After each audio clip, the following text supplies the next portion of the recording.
আমার যেই রূপের আগুন সেই রূপের আগুনে। মুশতাক, আমাকে তুমি আদর করে কি বলে ডাকো বলো? তোমাকে আমি আদর করে প্রতিবন্ধী টিকটকার বলে ডাকি। মাঝে মাঝে যখন ও খেতে আসতে দেরি করে বলি জাহাপুর।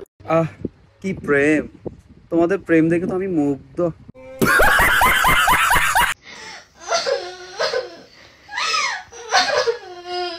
কান্নার আওয়াজটা আমি কোথায় জানি শুনছি, আমার কেমন জানি পরিচিত পরিচিত লাগছে।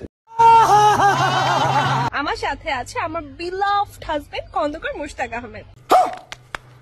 ও, তাহলে মোশতাক দিশার পরে আপনারও বিয়ে করছে? মুশতাক কিছু বলো। আসসালামু আলাইকুম, আমি তোমার কি হাজবেন্ড? Beloved husband. ওকে ওকে।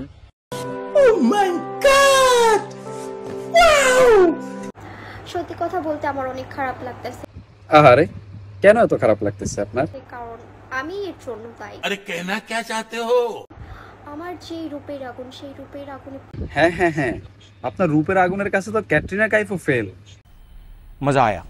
রূপের আগুনে পুরো বাংলাদেশ এখন গরম। সুটিয়ে লাল করে দেবো, নোংরামি বার করে দেবো।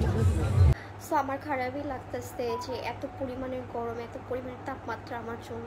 আমার তো আপনার রূপের আগুনে যেহেতু এত তাপমাত্রা, এত গরম, তাহলে আপনার কি করা উচিত? অবভিয়াসলি আমারই খারাপ লাগবে, তাই না? আমি জায়েদ খানকে বলছি যে চলো আমরা চলে যাই। বলতে চাই আমি বিয়ে করি নাই, সোজা আরবে দাঁড়াই বলতে চাই আমি বিয়ে করি নাই। কারণ একটা কল দিই। হ্যাঁ, হ্যালো জায়েদ। হ্যাঁ, যাবা না? কোথায় যাব? কোথায়? পাট খেতে? তুমি আবার আমার জন্য গিফট কিনছো? ও মাই গড, এখন তো মনে হয় আমার রূপের আগুন আরো বাইরে যাবে। রূপের আগুন বেশি বাইরে গেলে পরে কিন্তু পানিতে নিয়ে চুবাম।